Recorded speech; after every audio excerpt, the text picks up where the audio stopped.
Donc le réseau performance, vous devez sûrement connaître. C'est un réseau d'essais qui au niveau national, reprend, on va dire, entre 80 et 90 essais. Dans la région, il y a eu 17 essais qui ont été réalisés cette année, donc les coopératives, les champs d'agriculture, les CETA, les firmes, phyto, enfin un peu tout le monde,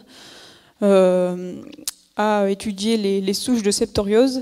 Et donc il y a eu au niveau national 430 analyses qui ont été réalisées par l'INRA Biogère à Grignon, donc, et notamment Anne-Sophie Walker, qui nous a aidés dans l'étude de ces populations de septoriose.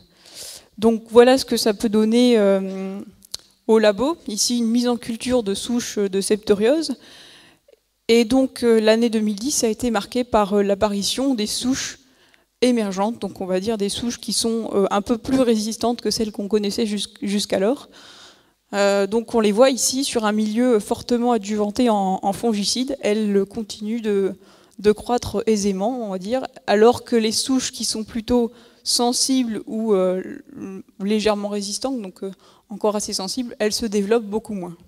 Donc ici une synthèse de tous les essais qu'on a menés de 2006 à cette année, avec la répartition de la population des souches de septoriose en pourcentage. Donc les souches faiblement résistantes, low resistant, elles ont évolué. En 2006, on les comptait à 31%, et bien cette année, on les a plus que on les a divisés par 3 en termes de pourcentage. Les souches moyennement résistantes, eh ben, elles ont continué d'augmenter. On est passé de 68% à 86,3%. Et puis, donc, je vous disais, apparition des souches, des phénotypes émergents, donc des souches qui sont un peu plus résistantes au triazole. Et parmi ces 2,3%, il y a 1,8% de souches qui sont des non-MDR, donc c'est les souches qui sont, on a mis pour simplifier, un peu plus résistantes que ces souches ici, là, les MR.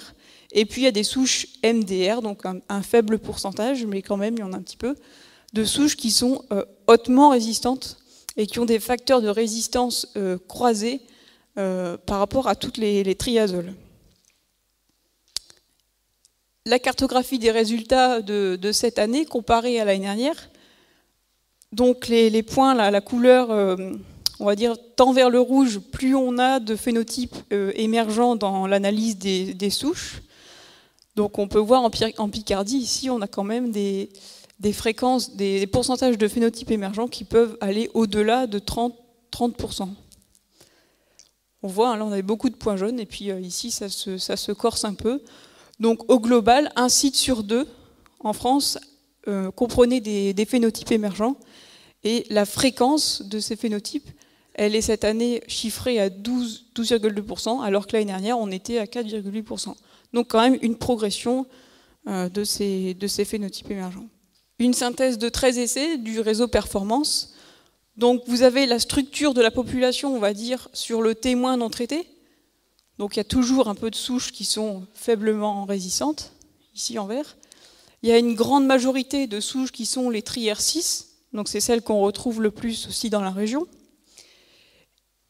Il y a des souches qui sont MR, donc un peu plus résistantes. Et puis il y a ces fameux phénotypes émergents ici en noir et rouge, donc les non-MDR et les MDR. Ensuite, on a appliqué donc différents programmes de traitement, soit le Joao 0,5 2 fois, le BEL 0,9 2 fois, l'opus prochlorase, ou un programme un peu plus complet, Ménara-chloro, opus prochlorase. Et donc, je ne vais pas détailler ces 3 programmes ici, simplement noter que quand on a alterné les matières actives et les produits, on a réussi, on est venu à bout en fait des phénotypes émergents. Donc là, ce tableau, il reprend un peu toutes les catégories. Je vous disais, ça va de TRI-R1 à MDR ici. Donc vous avez les efficacités des différentes triazoles. Vous avez aussi le prothioconazole, là, qui est une associée, et le chloro. Donc je me suis focalisée sur les souches qui sont prépondérantes dans la région, les R6, R7, R8.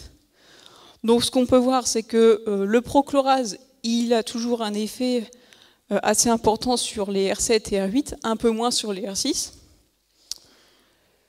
Il y a toujours un intérêt, par exemple ici, du prothioconazole, et toujours un intérêt du chloro qui, lui, ne présente pas encore de résistance pour ce type de souche. Donc la conclusion de tout ça, c'est bien de d'alterner les matières actives et même au sein d'une même famille, donc au sein des triazoles, alterner les produits. Et puis ici, un essai prospectif qui a été mené à Boigneville, où on a inoculé en fait des souches de septoriose, donc les souches R6 qui sont majoritaires, les souches R9 qui sont un peu plus résistantes, et puis une catégorie de souches hautement résistantes.